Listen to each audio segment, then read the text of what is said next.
Bienvenue dans l'interview culture. Sociétaire de la Comédie Française, notre invité du jour navigue avec aisance du théâtre au cinéma. Il vient nous parler de son nouveau film.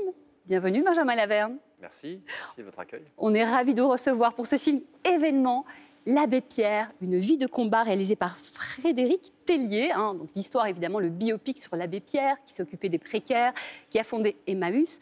Entre autres, j'ai entendu dire que pour vous, c'était hyper important, enfin vous étiez hyper content de jouer ce rôle. Ah bah, on le saurait à moins, ouais, c'est une vraie chance. C'est une vraie chance de... Déjà, c'est un grand rôle, c'est-à-dire que un grand rôle, c'est-à-dire que oui, c'est une vie absolument romanesque, une traversée du siècle, des décors, un tournage en hiver, en été. C'est une épopée aussi, l'aventure du tournage que ça a été, la transformation de 25 à 94 ans, des grands discours, donc un rapport à la parole, une théâtralité. C'était un grand acteur, l'Abbé Pierre. Donc beaucoup de nourriture et en plus au service de valeurs essentielles, lumineuses, pleines d'espoir. Et donc, une grande joie, une grande fierté, un honneur et une chance aussi, vraiment j'en suis persuadé, d'avoir à porter ce message, de le crier haut et fort aujourd'hui. Justement, il n'y a pas trop de pression de jouer un tel mythe? Il y a un peu de pression, si. Bah, la question de la légitimité, je me suis même mis à penser, est-ce que vous êtes sûr que c'est le bon acteur? Oui, c'est bon. Donc forcément, on se dit, on a envie que le message passe, que ça soit aussi un grand film d'aventure. C'est un thriller, il a été... capucin, il a été mobilisé pendant la guerre, résistant, ça personne ne le sait, député. Moi j'ai halluciné quand j'ai appris tout ça. Donc c'est une vie à chapitre. Ouais, c'est une sacrée responsabilité. On sait qu'il y a les héritiers de l'Abbé Pierre aujourd'hui, la Fondation Abbé Pierre, Emmaüs, toutes les communautés. Donc il y a une grande attente. Et donc ouais, c'est chargé, mais la peur a vite parti, parce que l'enthousiasme, c'est très galvanisant en fait. On est très poussé par l'esprit de l'Abbé Pierre et par son combat. Ça donne des ailes. En fait. Vous parliez de transformation, on va le voir dans l'extrait de la bande-annonce.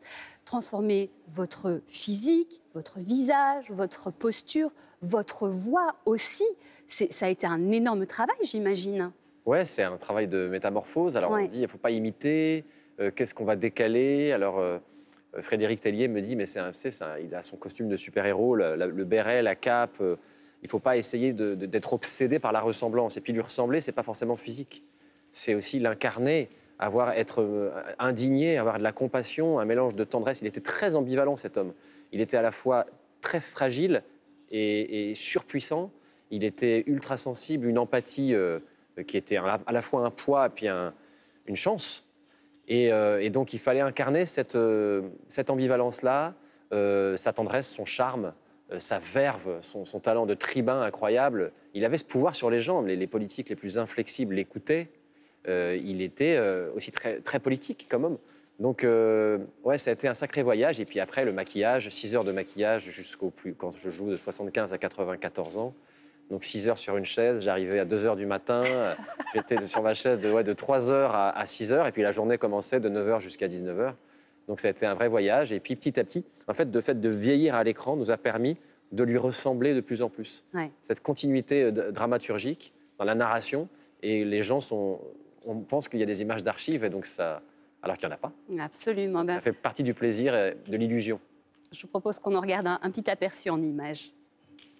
Quand quelqu'un arrive pour la première fois, les seules questions à lui poser sont « As-tu faim? As-tu sommeil? Veux-tu te laver? Viens, on t'attendait. » Mes amis, croyez-moi, je comprends votre désarroi. J'étais à vos côtés, résistant contre l'envahisseur. Nous nous battons contre l'infamie, contre la dictature. Ce que vous faites, c'est très bien, mais si vous êtes grillé, vous ne sauverez plus personne. Je vais bien vous aider. Vous allez devoir changer d'identité. Abbé Pierre, ça vous va? Va pour Abbé Pierre. Benjamin Laverne, on apprend plein de choses. Vous aussi, vous avez appris plein de choses. Déjà que Pierre, à l'Abbé Pierre, c'est pas son vrai prénom, il s'appelle Henri. C'est quoi cette histoire? Ah oui, il est né en 1912 à Lyon, il s'appelle Henri Grouès, il est 5e d'une famille de 8 enfants. Et quand il rencontre Lucie Coutaz, qui est une grande résistante, elle va lui fabriquer des faux papiers, puisque lui, il est très engagé dans le maquis, dans le Vercors. Il va aller sauver des Juifs à 3000 mètres d'altitude, les faire passer en Suisse. C'était vraiment un héros, quoi. On a tourné ça dans la montagne, vous allez voir, les images sont extraordinaires. Et donc, cette Lucie lui fabrique une fausse identité. Et donc, on a imaginé, mais je pense que c'est comme ça que ça s'est passé, lui a proposé ce sobriquet, enfin ce nom, pas ce sobriquet, d'Abbé Pierre. Ouais. Et donc, les gens le connaissent sous ce nom-là, mais ouais, c'est un homme, en fait. Sous le mythe, sous la légende, il y a un homme avec toute sa complexité. Il était aussi égoïste, tempétueux, et aussi magnifique, charmeur. Enfin, il est multiple. Alors, il y a un homme sous cette légende, Oui. mais il y a aussi une femme. Et c'est la grande révélation de ce film, cette fameuse Lucie qu'on a vue dans l'extrait, qui est merveilleusement incarnée par Emmanuel Berco. Oui, c'est vrai. Cette femme-là, qui s'est consacrée à lui toute sa vie, c'est un peu, finalement, la femme de sa vie. Ils n'ont pas consommé, oui. évidemment, mais c'est incroyable, cette relation. Non, mais c'est vrai, c'est une grande histoire d'amour. Ouais. C'est une rencontre, ils étaient comme deux âmes sœurs. Lui, l'abbé Pierre, il avait conscience de son caractère assez gaffeur, un peu éparpillé, vraiment pas très organisé. Et elle avait une méthode, elle était méthodique, elle faisait figure d'autorité, elle avait une grande tendresse aussi, mais c'est une histoire d'amour parce que c'est une grande fidélité sur 40 ans de vie.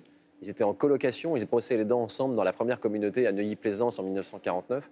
Ils étaient encore en colocation à Charenton dans les années 80. Et puis elle est morte avant lui, hein, mais ça a été un grand chagrin de sa vie de la perdre. Ils sont enterrés côte à côte. Et elle faisait les comptes, elle tenait la baraque, quoi. Je pense que sans elle, les compagnons le disent, et lui aussi, il n'y aurait pas eu Emmaüs, il n'y aurait pas eu l'abbé Pierre. Et ça, personne ne le sait. Donc c'est vraiment la grande femme derrière le grand homme. Et ouais, ils sont complémentaires. Et elle est merveilleuse, cette femme. C'est vraiment incroyable. C'est une grande révélation dans ce film. Si vous pouviez croiser l'abbé Pierre, quelle question vous lui poseriez aujourd'hui ? Je dirais au secours, venez nous aider. On a besoin de votre parole. Oui. Une parole de sagesse, de bon sens. Comme l'a fait le pape, là aussi, récemment, sur toutes ces morts dans la Méditerranée, de dire qui que tu sois, d'où que tu viennes, une vie est une vie et elle compte. Et puis il avait aussi, en fait, il faisait le travail de certains politiques. Il connaissait les présidents de la République, il ouvrait les portes des ministères du logement et il a fait voter des lois. La trêve hivernale, c'est l'abbé Pierre. La dignité humaine, en fait, la question de la dignité. Cette loi qui oblige les villes à construire des logements sociaux, c'est lui qui l'a encouragé, la loi SRU.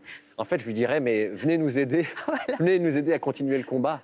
On sent votre passion, on sent votre passion. Mais il avait un super pouvoir qui nous manque. Eh bien, ce super pouvoir, on va pouvoir déjà le découvrir dans ce film, L'Abbé Pierre, une vie de combat qui est sorti. C'est magnifique, allez le voir.